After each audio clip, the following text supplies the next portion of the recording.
नमस्कार, मैं हूं आपके साथ प्रगति चतुर्वेदी और आप देख रहे हैं साधना प्लस बिहार झारखंड। खबरों की शुरुआत करेंगे, लेकिन उससे पहले नजर सुर्खियों पर।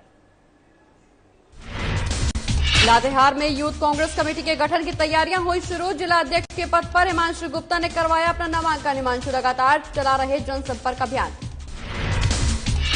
रोहतास में पंचायत चुनाव के पहले चरण का मतदान शुरू। सभी केंद्र में मल्टीलेयर की सुरक्षा तैनात, लगातार जवान दे रहे गश्त।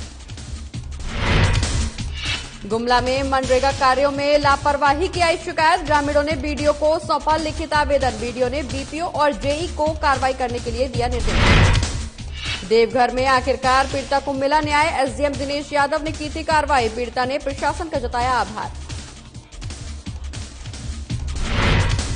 और नक्सली गतिविधियों को रोकने के लिए पुलिस चला रही अभियान। एसपी ने थाने में किया औचक निरीक्षण। उग्रवाद को खत्म करने के लिए लोगों को मुख्यधारा से जोड़ने की अपील।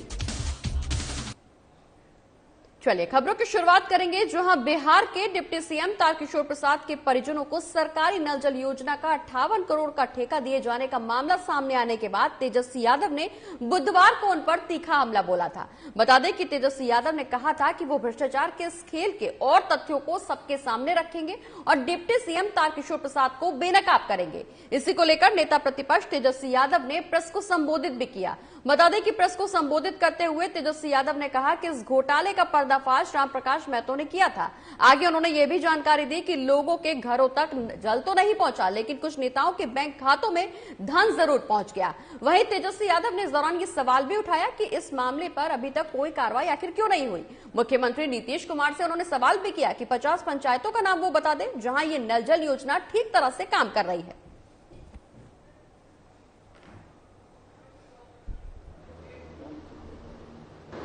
सात निश्चय के तहत नल जल योजना, जो कि मुख्यमंत्री की महत्वाकांक्षी योजना रही है, इस नल जल योजना से हर लोगों के घर जो है नल की व्यवस्था और जल पहुंचाने की व्यवस्था करनी है।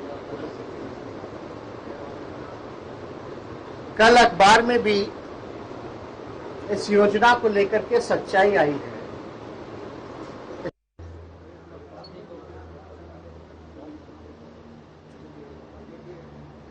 और कुछ लोग आ रहे हैं, बैक साइड में।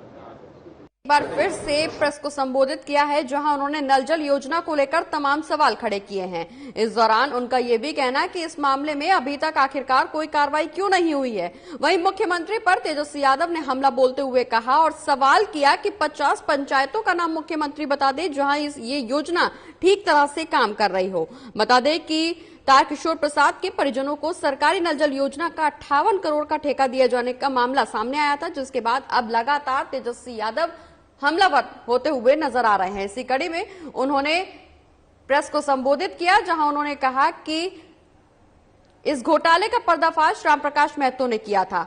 कई घरों तक नल से जल तो नहीं पहुंचा, लेकिन कुछ नेताओं के बैंक खातों में धन जरूर पहुंच गया, ऐसा कहना तेजस्वी यादव का। बता दें कि नल जल योजना को लेकर लगातार सरकार को घेरने की कोशिश कर रहे हैं नेता प्रतिपक्ष तेजस्वी यादव। इसी कड़ी में उन्होंने प्रेस को संबोधित भी किया, जहां उन्होंने सरकार पर कई बड़े आरोप भी लगाए। सरकार को आड़े हाथों लेते हुए मुख्यमंत्री नीतीश कुमार से इस दौरान उन्होंने सवाल भी किया कि मुख्यमंत्री 50 ऐसे पंचायतों का नाम बता दें जहां ये योजना ठीक तरह से काम कर रही हो।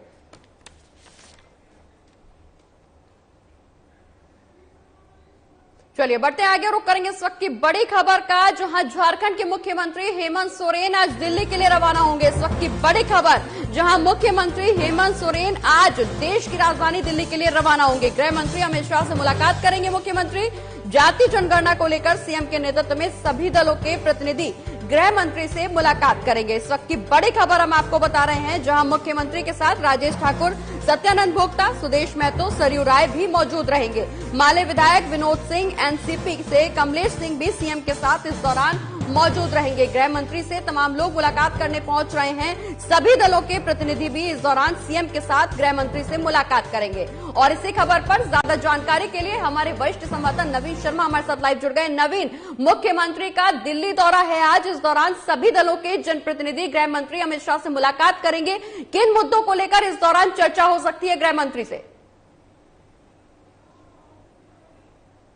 देखिए, निश्चित तौर पे आज एक मुख्यमंत्री हेमंत सोरेन दिल्ली रवाना हो रहे हैं और कांग्रेस के जो विधायक दल के नेता हैं और कांग्रेस के प्रदेश अध्यक्ष वो भी दिल्ली में मौजूद हैं। राजेश ठाकुर और साथ ही आलमगीर आलम, कृषि मंत्री बादल पत्रलेख दिल्ली में मौजूद हैं। मुख्यमंत्री आज शाम दिल्ली निकल रहे हैं। कल गृह मंत्री अमित शाह से मिलने का वक्त मिला है। दरअसल विधानसभा सत्र के दौरान ये फैसला लिया गया था कि बिहार के तर्ज पर झारखंड भी जो है, झारखंड से भी तमाम लीडर्स यानी सभी जो दल हैं उन दल के प्रतिनिधि प्रधानमंत्री मोदी से मुलाकात करेंगे जातिगत जनगणना को लेकर के। बिहार के तरफ से भी एक प्रतिनिधिमंडल प्रधानमंत्री मोदी से मुलाकात कर अपनी बातें रखी थी कि देश में जातिगत जनगणना होना चाहिए। उसी के तर्ज पर झारखंड भी अपने तरफ से ये प्रयास कर रहा है। हालांकि प्रधानमंत्री मोदी फिलहाल विदेश दौरे पर हैं, वो 3 दिनों के विदेश दौरे पर हैं, लिहाजा अमित शाह से मिलने का वक्त मिला है। तो आज मुख्यमंत्री हेमंत सोरेन जब दिल्ली रवाना होंगे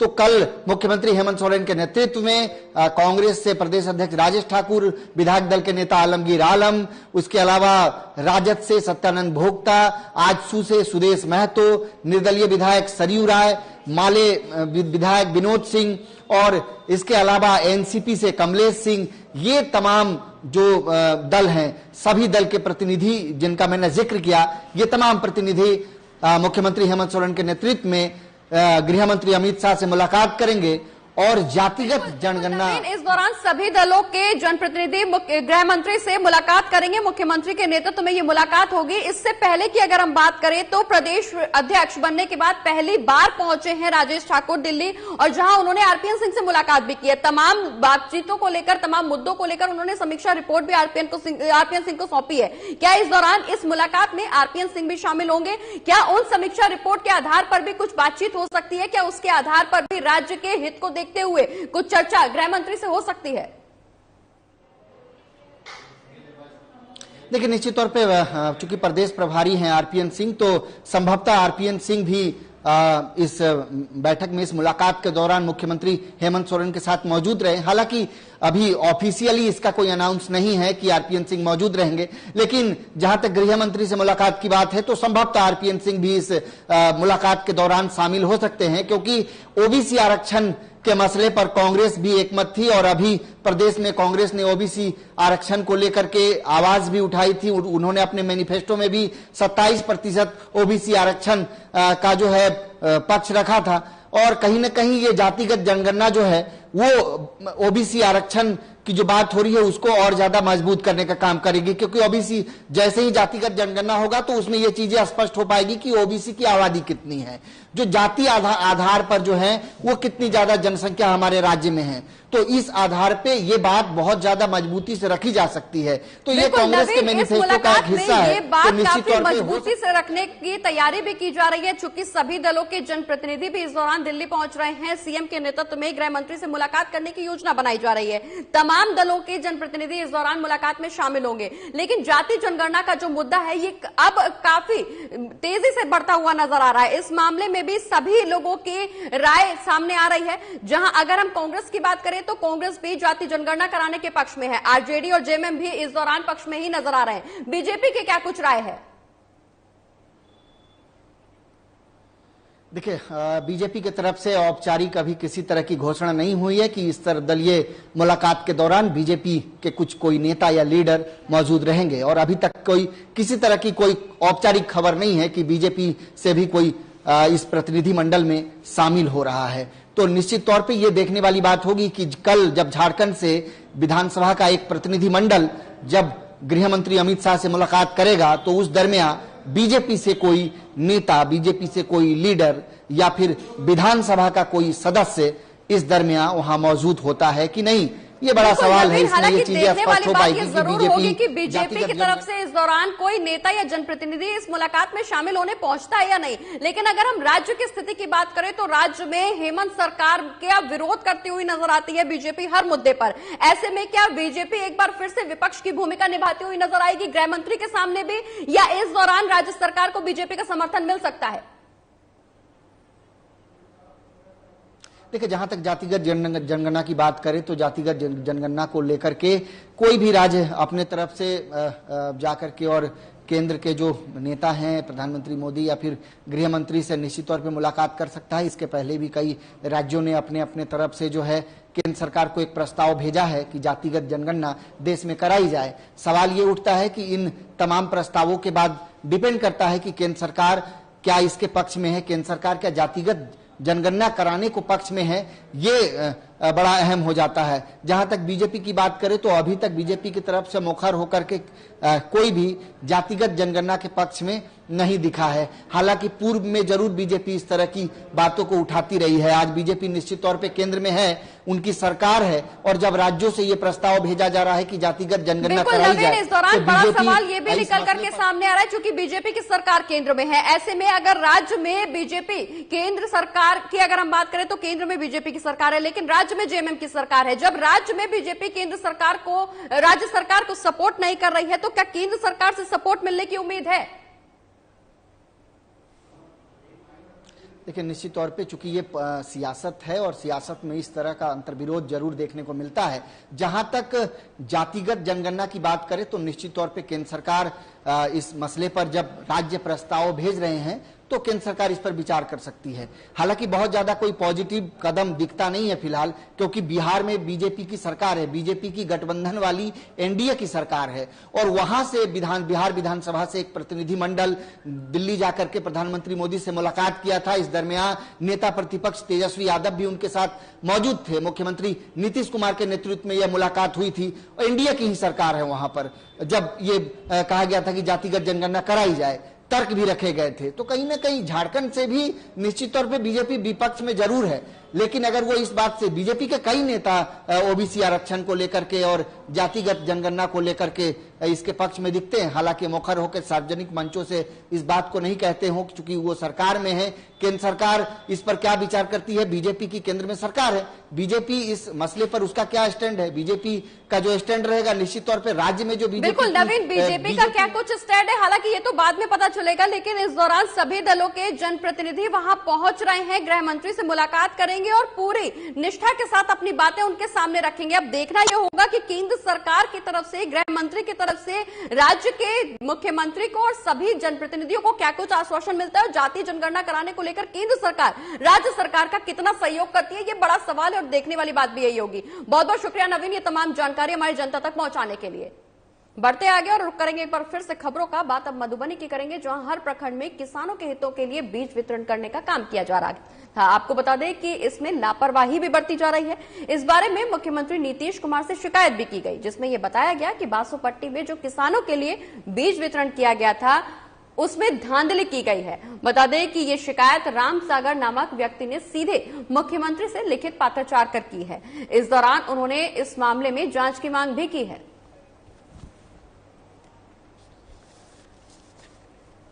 बीज वितरण में जो है बहुतों किसान को, जो है आधों किसान का नहीं बीज मिला है, जांच करवाया जाए।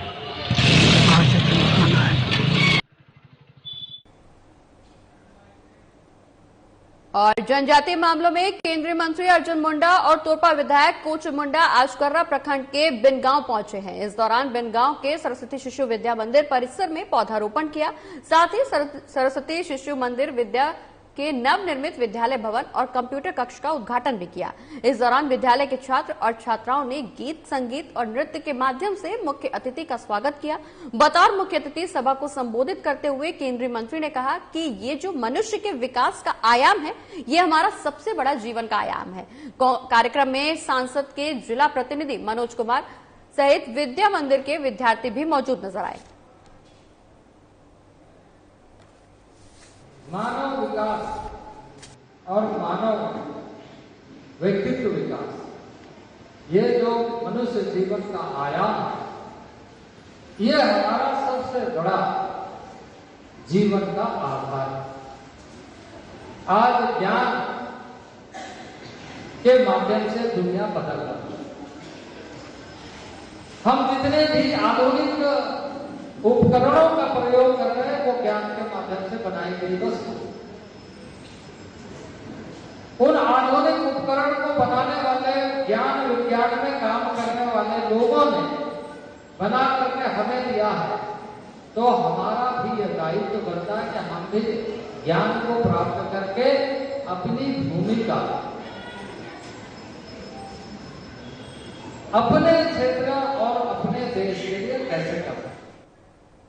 बढ़ते आगे, जहां आजसू के केंद्रीय प्रवक्ता देवचरण भगत ने कांग्रेस को ओबीसी के आरक्षण के मुद्दे पर घेरा है। उन्होंने कहा कि कांग्रेस को पहले यह तय करना चाहिए कि वो किस तरफ है। दरअसल कांग्रेस भूल गई है कि वो सत्ता में है। कांग्रेस तो मांगने की स्थिति में नहीं बल्कि देने की स्थिति में है। सरकार में रहने के बावजूद भी वो प्रोटेस्ट कर रहे हैं। उनका तो निर्णय लेने की जरूरत है। और ओबीसी आरक्षण के मसले पर अगर कांग्रेस दिखावा कर रही है, वहीं कांग्रेस प्रवक्ता ने यह भी कहा, राजेश सिन्हा ने आजसू पर सीधा निशाना साधते हुए कहा कि कांग्रेस पर टिप्पणी करने से पहले आजसू अपने आप में झांक कर देख ले। उसे बीजेपी कैसे धक्का मार के बाहर निकाल रही थी। बावजूद इसके राजनीति में उनका कोई वजूद नहीं है।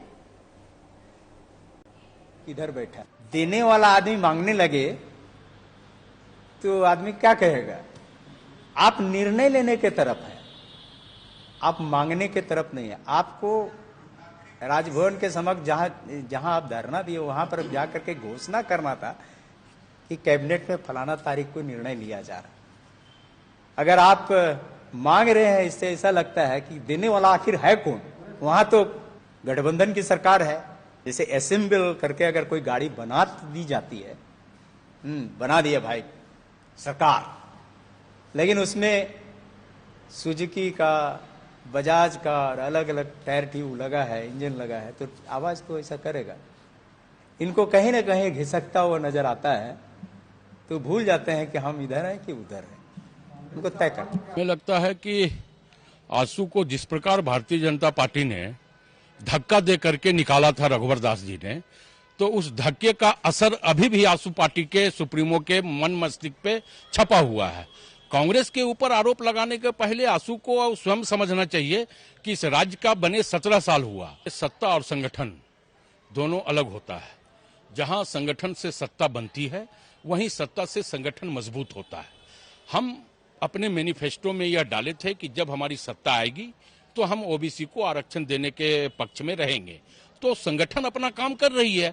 संगठन धरने के माध्यम से पत्र लिख करके हम सरकार से यह मांग कर रहे हैं कि ओबीसी को 27% आरक्षण इस राज्य में जल्द से जल्द लागू हो। बढ़ते आगे, जहां आजसू पार्टी 2 अक्टूबर यानी गांधी जयंती के मौके पर राज्य के सभी 4404 पंचायतों में एक साथ सम्मेलन करेगी। इसे लेकर आजसू पार्टी ने सभी स्तरों पर तैयारियां भी तेज कर दी हैं। बता दें कि इस सम्मेलन के जरिए पार्टी के कार्यकर्ता समर्थक जनता के सवालों पर संघर्ष तेज करने के साथ ही हर घर हर परिवार से सीधा और सामाजिक सरोकार बनाए रखने का संकल्प भी लेंगे। बता दें कि पहले भी आजसू पार्टी ने 2 अक्टूबर को स्वराज स्वाभिमान यात्रा और मानव श्रृंखला का आयोजन किया था। इस कार्यक्रम को लेकर आजसू के केंद्रीय प्रवक्ता देवचरण भगत का कहना है कि गांधी जी के परिकल्पना थी गांव का पंचायत को अधिकार देना, गांव को मजबूत करने की, और उन्होंने उनका ये सपना था कि जो चौपाल में निर्णय लिया जाएगा वो सत्ता का निर्णय हो। यह है कि आगामी 2 अक्टूबर को महात्मा गांधी जी के जयंती के अवसर पर, क्योंकि महात्मा गांधी जी का ये सपना था ग्राम स्वराज का, पंचायत को अधिकार देने का, गांव को मजबूत करने का। उनका ये सपना था कि जो चौपाल में निर्णय लिए जाएं उस सत्ता का निर्णय हो। आज कहीं न कहीं ये विषय मूर्त रूप में नहीं दिखाई पड़ता है। 2 अक्टूबर पूरे देश के लिए महत्वपूर्ण है, हमारे लिए भी महत्वपूर्ण है। इसलिए 2 अक्टूबर को ही झारखंड के 4400 पंचायतों में एक साथ एक ही दिन में पंचायत सम्मेलन आयोजित करने का निर्णय लिया है। और कांग्रेस पार्टी के नए अध्यक्ष बनने के बाद यूथ कांग्रेस के कमेटी के गठन की तैयारियां भी अब शुरू हो चुकी हैं। यूथ कांग्रेस के जिला अध्यक्ष पद के लिए लातेहार के बारवाडी के हिमांशु गुप्ता रिक्की ने भी अपनी दावेदारी पेश करते हुए अपना नामांकन दाखिल किया है। बता दें कि जिसके बाद अब ऑनलाइन वोटिंग भी शुरू हो चुकी है। वहीं हिमांशु गुप्ता अपने पक्ष में वोटिंग करने के लिए लगातार पार्टी कार्यकर्ताओं और समर्थकों के बीच जनसंपर्क अभियान चला रहे हैं। प्रदेश अध्यक्ष राजेश ठाकुर जी आए हैं और अभी यूथ कांग्रेस का चुनाव का घोषणा भी हुआ है, तो मैं जिला अध्यक्ष लातेहार से उम्मीदवारी पेश किया हूं और मैं सभी नेताओं कार्यकर्ताओं से हाथ जोड़कर विनती करना चाहता हूं कि वो मुझे जिला अध्यक्ष पद के लिए ऑनलाइन माध्यम से वोट करें। रोहतास के 2 प्रखंड संझौली और दावत में पंचायत चुनाव के पहले चरण का मतदान अब शुरू हो गया है। बता दें कि इन दिनों प्रखंडों के कुल 216 मतदान केंद्रों पर सुबह से ही मतदान की प्रक्रिया जारी है। इसके लिए संझौली में 84 और दावत में 132 मतदान केंद्र बनाए गए हैं। साथ ही सभी केंद्र में मल्टीलेयर की सुरक्षा भी तैनात है।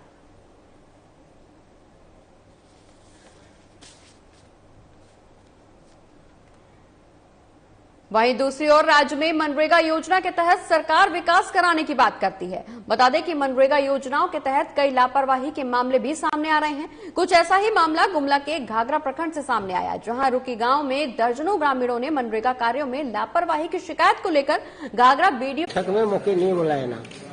पंचायत के रुपकी पंचायत से ग्रामीण आए थे। मनरेगा से जो भी योजना संचालित है उसमें विशेषकर आम बागवानी, उन लोगों को कहना था कि हम लोग को जानकारी नहीं है, योजना स्वीकृति हो गया है लेकिन जानकारी नहीं होने के कारण हम लोग काम नहीं कर पाए। तो ये जांच का विषय है और मेट और रोजगार सेवक पर इन लोगों ने आरोप लगाया है। रुपकी पंचायत में रुपकी गांव में मनरेगा के तहत जो काम हो रहा है वो सही ढंग से नहीं हो रहा है। मेट लोग सही से नहीं कर रहे हैं। आगे क्या बोले, इसलिए मेट को भी अभी हम लोग चयनित करके दूसरा उसको रद्द करके दूसरा चयनित किए हैं। अगले वर्ष से ऐसा नहीं होने के बाद इतना ही रद्द किया अभी तक। बढ़ते आगे और अब बात लातेहार की करेंगे, जहां जिले के हेरहंज प्रखंड के पदाधिकारी ने मानवता का परिचय देते हुए सड़क हादसे के शिकार 4 घायलों को अस्पताल पहुंचाने का काम किया। दरअसल हेरहंज पाकी मुख्य रोड पर सड़क हादसे में 4 लोग घायल हो गए थे। इस दौरान वहां से गुजर रहे हेरहंज प्रखंड विकास पदाधिकारी प्रदीप कुमार दास की नजर घायलों पर पड़ी, जिसके बाद उन्होंने इसकी सूचना पुलिस को दी और फिर खुद घायलों को बालूमाथ अस्पताल पहुंचाया, जहां गंभीर रूप से घायल गोविंद को रांची के रिम्स रेफर किया गया है। वहीं घटना की सूचना मिलते ही हेरहंज थाना प्रभारी प्रदीप वर्मा ने बालूमाथ अस्पताल पहुंचकर घायलों का हालचाल जाना। वहीं दोनों पदाधिकारियों के सराहनीय काम की हर तरफ तारीफ की जा रही है। अनेक कर में जो चीरू पंचायत है, तो चीरू पंचायत के पास एक पुल पड़ता है, वहाँ पर लोग दुर्घटनाग्रस्त थे। तो मैंने आते हुए देखा कि रास्ते में पड़े हुए लोग ग्रस्त हुए। तो फिर मैंने देखा कि कौन लोग हैं, जरा इंक्वायरी किया तो पता चला कुछ लोग दुर्घटनाग्रस्त हुए हैं। 2 बच्चियाँ थी और 2 लोग और थे, जिनको फिर मैंने प्रयास किया कि पहले एम्बुलेंस आए और थाना प्रभारी मैंने ठीक किया, लेकिन आने के कारण में फिर मैंने देखा कि मतलब उनको आने में समय लग जाएगा, इसलिए मैंने फिर अपनी गाड़ी में बैठाया और उनको लेकर आया बालूमाथ से भर्ती करवाया। वहीं गुमला में नक्सली गतिविधियों को रोकने के लिए पुलिस लगातार अभियान चला रही है। इसी के तहत पुलिस अधीक्षक एहतेशाम वाकरेब ने आज कामडारा थाना अंतर्गत बानपुर और रेडवा पिकेट का औचक निरीक्षण किया, जहां उन्होंने सुरक्षा संबंधी जरूरी दिशा निर्देश भी दिए, साथ ही पिकेट के कार्यों की समीक्षा भी की। बता दें कि पीएलएफआई नक्सली आने की सूचना पर सभी लोगों को निर्देशित किया गया कि अपनी सूझबूझ से काम करें। निरीक्षण के दौरान अनुमंडल पुलिस पदाधिकारी विकास आनंद, पुलिस निरीक्षक बसियाचल विनोद कुमार और थाना प्रभारी देव प्रताप प्रधान मौजूद रहे। वहीं एसपी ने पुलिस पदाधिकारियों से सुरक्षा मामलों पर जानकारी लेते हुए उग्रवाद के समाप्ति के लिए विशेष अभियान चलाने के लिए निर्देशित किया। साथ ही उग्रवाद को खत्म करने के लिए लोगों को मुख्य धारा से जोड़ने के लिए अपील भी की।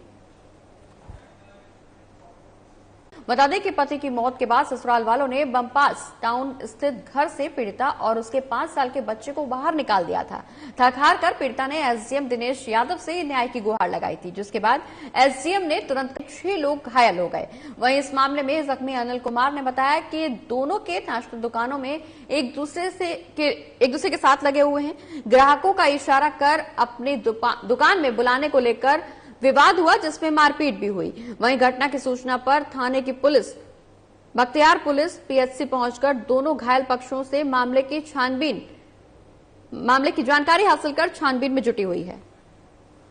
भाई है, हम अकेले भाई हैं, ग्राहक के बुलाने के चलते वो 5 भाई मिलकर मारने लगा। एक भाई जिसमें दारू बेचता है कल्टू कुमार, एक स्टाफ मारा था, एगो पिंटू है का कारू राय का बेटा, वो भी। लड़ाई किस बात पे हुई? लड़ाई हुआ ग्राहक के बुलाने के चलते। और नालंदा का एक युवक इंसाफ के लिए हाथों में बैनर लेकर सड़कों पर घूम रहा है। दरअसल युवक का आरोप है कि 18 अप्रैल 2016 को उसकी शादी पटना जिले के मैनपुरा के रहने वाली प्रियंका पटेल से हुई थी, लेकिन 2 साल बाद से ही ना तो उसकी पत्नी ससुराल आ रही है और ना ही उसे मिलने दिया जा रहा है, जिसके बाद युवक ने पत्नी को बंधक बनाए जाने के लिए शिकायत पाटलिपुत्र थाना में लिखित दर्ज कराई है, जिसके बाद दोनों पक्षों से लोग समझौते के लिए बुलाए गए, जहां युवक की सास और ससुर ने पत्नी को भेजने के बदले 10 लाख रुपए की मांग की। और इसी के साथ इस बुलेटिन में फिलहाल इतना ही। आप देखते रहिए साधना प्लस बिहार झारखंड। नमस्कार।